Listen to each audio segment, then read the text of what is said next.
Now children, today let's start with chapter number 12, going here to there. So let's study about here. We travel from one place to another with the help of means of transport.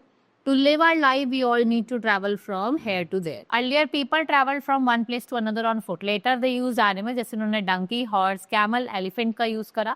For what? To carry loads and goods to and people from one place to another. The animals are used for pull, carriage and cart. Today, we have many vehicles to travel and transport things from here and there. The vehicle used for transport it are known as means of transport. So look at the picture of different types of vehicle, encircle the odd one. What you have to do, you have to encircle the odd one. Now land transport. The vehicle that move on land are called land transport. The land transport is of two types, road transport and train transport. Let's study about the road transport. So vehicle like car, buses, auto rickshaw, bullock carts, motorbike, they are the example of road transport. Some of these travel very fast where others are slow. So some means of transport run on petrol or diesel, whereas other need on no fuel to run. किसी को कोई fuel की need नहीं, जैसे cycle हो गई, bicycle हो गई, टोंगा हो गया. Some means are meant to travel long distances while other short distance. Hills and mountain, if we talk about animals like mules and donkey, they are used to carry goods and people their back. The animals are called de-stock bird. उन animals को क्या कहा जाता है? De-stock bird है. Now train transport. They run on tracks. We have metro train, which is a special train that we use to travel in a big cities like Kolkata. There is a tram that runs on track. So train runs faster than the means of road transport. So camel is an important means of transport in the desert.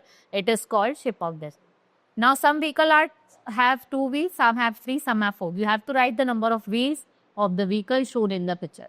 Now water transport. We use different means of water transport to travel across rivers, lakes, seas and ocean. It is one of the cheapest means of transport. They are used to travel short distances. Some boats have engines. They are called motor boats or steamer. Ships are used to travel long distances. They carry number of people and heavy loads of boats. We can even go to other countries in a ship if they are connected with waterway. Then we have air transport. We travel long distances by air transport. Aeroplanes and helicopters. They are the fastest but the most expensive means of transport. They are also used to carry goods and letters. Helicopters can carry a few people and cannot fly over long distances. So many vehicles run on fuel like petrol, diesel. Our earth has only limited quantity of fuel. Someday it will come to an end and we should save. हमें fuel को क्या करना है? Save करना है. Smoke from vehicle makes the air dirty and polluted. We should get our vehicle service. इसलिए आपको क्या करना है? उसको timely service करवाना है, right? This is all in this chapter. Now we have completed it. Hope you understood. Let's meet in the next class. Thank you.